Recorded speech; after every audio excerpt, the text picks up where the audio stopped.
Okay, let's dive right into this. Welcome to another explainer where we're going to explore the deeply counterintuitive science of genuine self-assurance. Today, we're zeroing in on how to build owned confidence. We're going to deconstruct pretty much everything you thought you knew about self-doubt and, well, move way beyond that tired old advice of just faking it till you make it. To put things in perspective, get a load of this: 71%. According to the research we're exploring today, 71% of CEOs actually suffer from imposter syndrome. Think about that for a second. We're talking about the most powerful people in the world making billion-dollar decisions who secretly feel like total frauds. It absolutely shatters our standard assumptions, doesn't it? It proves that a lot of what we assume about power, readiness, and confidence is just completely backwards. All right, let's jump right into section 1, the confidence illusion and the Dunning-Kruger effect. The crazy truth is, confidence often looks the absolute strongest exactly where it's actually the weakest. We get systematically fooled by this every single day at work. You know the famous Dunning-Kruger effect from that Cornell University study? It brilliantly illustrates a really stark comparison. True experts dramatically underestimate their abilities, while novices dramatically overestimate theirs. When you lack skill, you also lack the awareness that you lack the skill. So ignorance literally feels like confidence. And it actually gets wilder. A UC Berkeley study found that overconfident people actually gain higher status in groups. The room literally rewards them for projecting certainty. And even if the group later finds out the person was completely bluffing, their higher status somehow just remains intact in people's minds. Unbelievable, right? So seeing that, you kind of have to ask yourself, is the answer just to fake it? Absolutely not. Fake it till you make it is just a rented car. Sure, it looks great, gets you around in the short term, but eventually, you have to return the car. If you're relying entirely on borrowed certainty, what happens when you walk into a room where people actually know way more than you do? The whole structure just collapses. The higher you climb on faked confidence, the faster and harder you crash. It's honestly a super toxic, fragile way to try and build a career. Let's move on to section 2, the 3 rings of confidence. To move past this myth that confidence is just this binary trait, something you're either magically born with or forced to fake, we need a much better framework. Let's look at executive Sandeep Swadia's bullseye model. Picture your confidence as 3 distinct rings. On the outermost ring, you've got rented confidence. This is pure performance. It's your posture, your voice projection, how you physically take up space. Politicians are absolute masters at this. They can read a room and shift right along with it. Then, in the middle ring is earned confidence. This is very real, but it's local, it's specific. Think of a highly skilled surgeon who is incredibly confident doing a complex procedure in the OR, but they might be totally terrified to deliver bad news to a patient's family. And finally, at the very center, we have owned confidence. This is that unshakable inner foundation that does not rely on a track record or external applause. So the million-dollar question here is, how do you actually build owned confidence? If it doesn't come from just pretending, and it's way deeper than just learning a specific workplace skill, how do you forge that innermost core that survives when things absolutely, completely fall apart? Let's dig into that in section 3, building owned confidence. The most counterintuitive secret about this innermost core is that you just cannot think your way into it.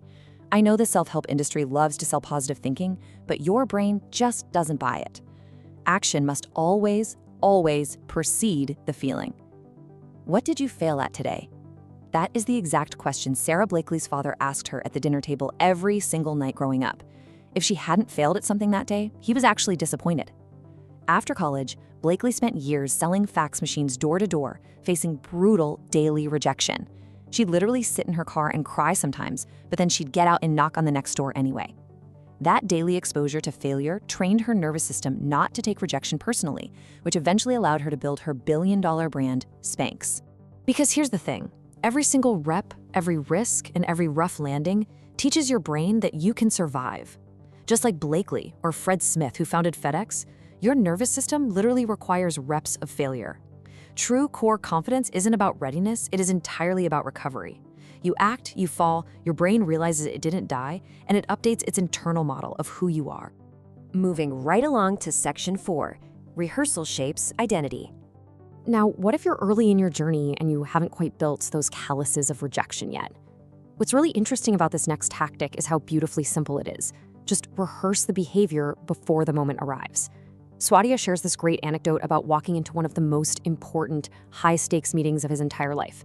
But instead of trying to psych himself up with fake bravado, he mentally rehearsed the exact behaviors. He pictured the room, planned his breathing while riding the elevator, and visualized exactly what those first 3 minutes would look like.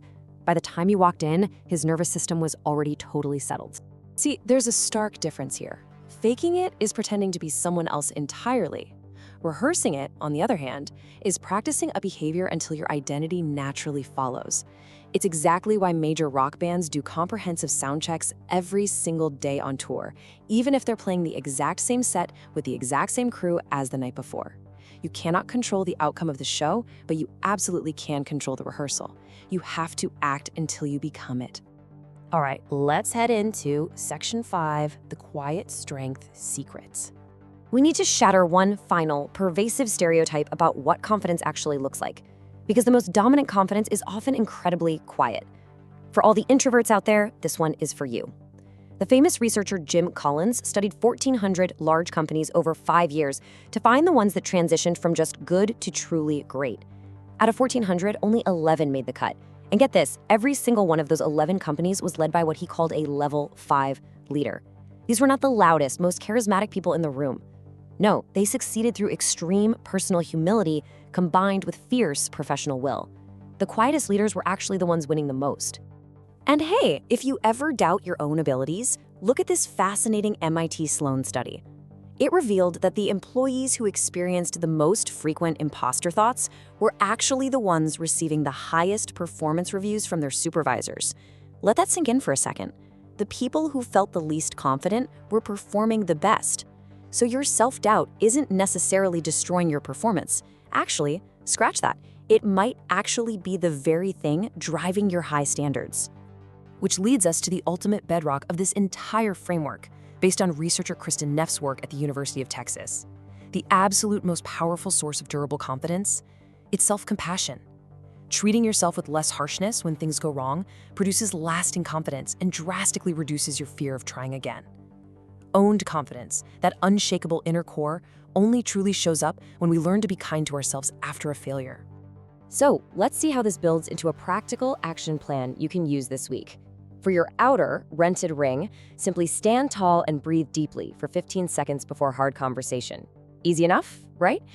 For your middle, earned ring, identify and learn a gap skill. Swadya actually realized corporate finance was a gap for him, so he taught himself, which eventually pivoted his whole career to Wall Street. And finally, for your core owned confidence, the next time you face rejection, physically write down, "My actions failed, not me." You have to separate your identity from the outcome. Just like water cutting through rock to eventually carve out the Grand Canyon, real owned confidence isn't about towering loudly over everyone else or forcing your will onto a room. It's about moving through life with persistent, quiet strength. It's about taking the hits, recovering gracefully, and being compassionate with yourself as you slowly carve out your own path. Which brings us to our final slide, and a question I really want to leave you with today. Are you ready to stop renting your confidence and start owning it through self-compassion? The very next time you fail or face a major rejection, I challenge you to sit down and write a forgiving letter to yourself, exactly the way you would write it to build up your absolute best friend. That is how you forge an unshakable core. Thank you so much for joining me for this explainer, and hey, keep building that quiet strength.